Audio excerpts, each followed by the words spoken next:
Nous lisons dans Romains 5, 11, le mot réconcilier, traduit avec exactitude, ce qui se trouve que dans le Nouveau Testament.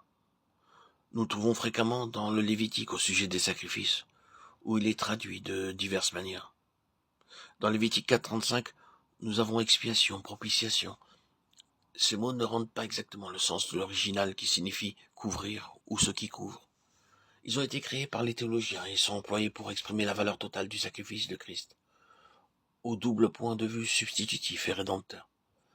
L'original signifie une couverture, ce qui couvre. Les sacrifices couvraient les péchés d'Israël et annonçaient le grand sacrifice du calvaire. Ces péchés étaient couverts par les sacrifices qu'ordonnait la loi, jusqu'à ce qu'en Christ, notre propitiation, ils fussent effacés.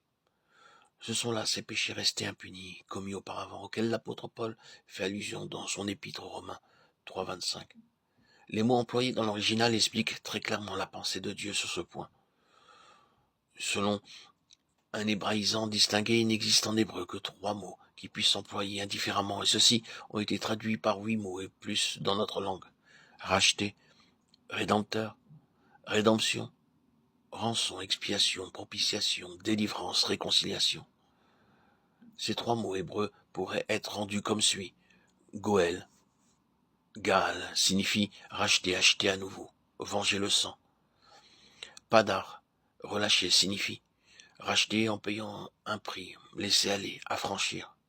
Et Kofer, qui signifie couvrir, recouvrir, qui recouvre par-dessus, couvrir les péchés avec le sens d'expiation. Chaque fois que le premier mot Goël est employé dans l'Ancien Testament, il éveille l'idée de parenté du parent rapproché qui a droit de rachat. Ainsi, dans Ésaïe 43, 14, 15 et 45, 22, les mots traduits rédempteur et sauvé sont Goël dans l'original. En se donnant ce nom, Yahweh nous dit qu'étant notre proche parent, Genèse 1, 26, 27, il a le droit d'intervenir en notre faveur, bien que nos premiers parents et nous après eux, nous nous soyons vendus au péché. Dieu devient donc le Goël de l'humanité, le libérateur, celui qui a droit de rachat. Il se nomme le Rédempteur, celui qui, lorsque l'heure en aura sonné, paiera le prix du rachat et effacera le péché et la transgression. Le mot pada signifie aussi racheter en payant le prix, mais il comporte en plus la pensée de libération, d'affranchissement. Nos versions, lorsqu'il s'agit de ceux pour qui le prix a été payé, traduisent généralement racheté ou affranchi.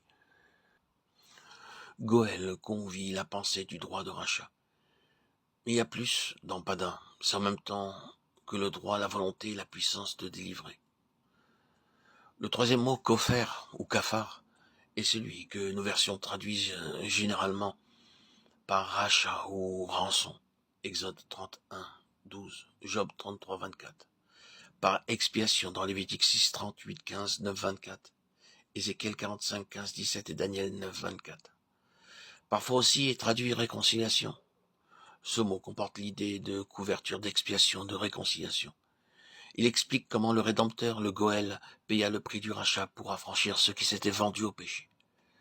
Les sacrifices commandés aux enfants d'Israël annonçaient le sacrifice du calvaire, où le proche parent, Yahweh, Jésus, Dieu manifesté en chair, racheta l'humanité de la domination du péché par son sang précieux, devenant ainsi notre propitiation. Dès lors, le message de la bonne nouvelle pouvait être prêché à tout membre de l'humanité. Répentez-vous et convertissez-vous afin que vos péchés soient pardonnés. Acte 3, 19.